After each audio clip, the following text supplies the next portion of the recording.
Музейная ночь в селе Имбаево началась с квеста «Знаем, гордимся, помним». Проходя этапы, участники узнавали имена и судьбы односельчан, ветеранов Великой Отечественной войны. Нам очень понравилось, то есть мы ходили по всему Имбаеву, по многим домам прошлись, а некоторых героев мы даже не знали. Помимо теоретических знаний, жители села Имбаево получили опыт на мастер-классе от члена Союза художников России Ольги Бакиевой. На аллее мастеров можно было увидеть не только живописные картины, но и работы из бисера и пайеток. У гостей мероприятия разбегались глаза от красоты изделий народных промыслов. Произвольные пятна, да, но смелее надо, широкими мазками. Ольга Бакиева – один из авторов туристического проекта «Малцин этнодвор», который планируется реализовать на территории села Имбаево. Музей под открытым небом расскажет посетителям об истории села, духовных традициях, о жизни народа.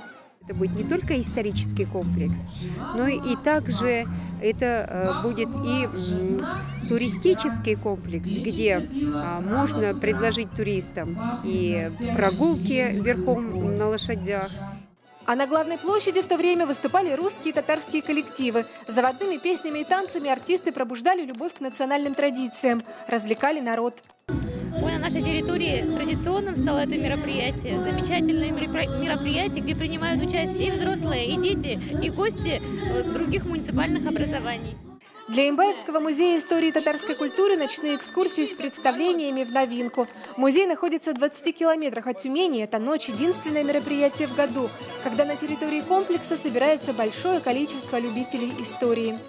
Изначально задача была о дружбе народов. О том, что и русские, и татары, и все национальности у нас здесь в Имбаево, в нашем Имбаевском муниципальном образовании живут в мире и согласии.